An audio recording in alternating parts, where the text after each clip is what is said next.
Bonjour à tous, je m'appelle Émilie Kuhlmann et lors de mon Master 1 Stratégique et Conseil à l'Université Paris-Dauphine, j'ai étudié les compétences décisionnelles sous 3 angles, leur conceptualisation, leur compréhension ainsi que leur explicitation.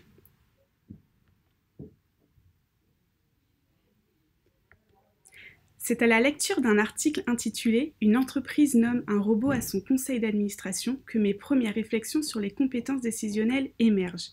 Je découvre alors une réalité contradictoire.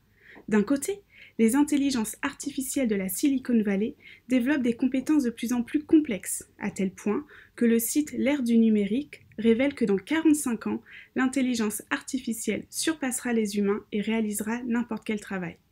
Puis, d'un autre côté, le PDG de Blablacar affirme au contraire que les robots ne sont pas prêts de remplacer les humains. Quelle est alors la relation entre hommes et machines dans le processus de prise de décision stratégique? S'agit-il d'une collaboration? Et dans ce cas, quelles en seraient les frontières? Ou bien s'agit-il d'une soumission?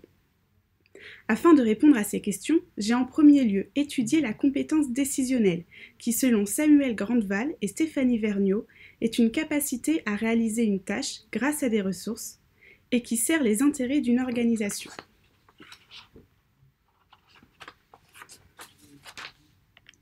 Pour comprendre ce qui distingue l'homme de la machine, je me suis dans un second moment concentrée sur les compétences décisionnelles tacites, celles que l'on ne peut pas voir à l'œil nu et qui structurent les raisonnements cognitifs internes aux stratèges. La littérature de sciences de gestion met en lumière 4 compétences décisionnelles tacites.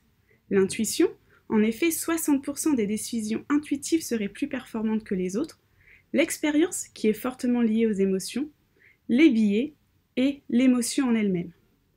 Mon étude analytique a été complétée par une étude empirique, au sein de laquelle j'ai rencontré 7 stratèges aux horizons hétérogènes, 3 entrepreneurs, 2 membres de comités d'entreprise multinationales, un freelance et un président d'université. De mon étude de terrain ressort 4 dimensions supplémentaires aux compétences tacites. Tout d'abord, l'expérience permettrait un apprentissage et créerait une prédisposition pour les décisions futures. Ensuite, il ne faut pas seulement être intuitif, il faut également être réactif.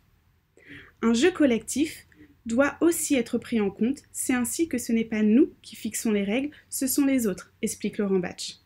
Enfin, chaque stratège a une personnalité qui lui est propre. Se pose alors la question de savoir dans quelle mesure les compétences décisionnelles tacites peuvent-elles être rendues explicites et reproductibles.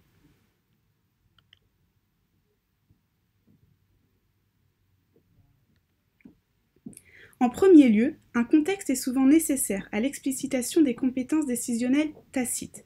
C'est par exemple le cas lors de situations d'urgence, lors de travaux collectifs ou dans le cas où la compétence tacite est détenue par d'autres. En second lieu, mon étude terrain rend compte de 2 types d'explicitation.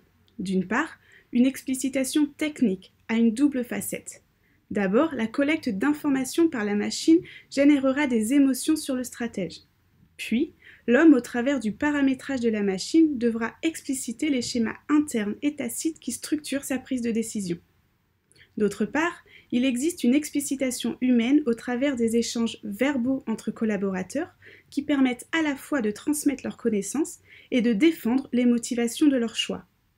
Une fois le paramétrage défini, l'explicitation technique fonctionne de façon autonome. A l'inverse, l'explicitation humaine doit être alimentée en permanence par des échanges entre les décideurs. L'enjeu managérial de mon étude réside dans la reconnaissance d'un nouveau facteur clé de succès. En effet, les acteurs qui réussiront à se différencier sur le marché concurrentiel de demain seront ceux qui comprendront que le facteur clé de succès de leur organisation se trouve dans l'apprentissage de la collaboration entre les hommes et les machines.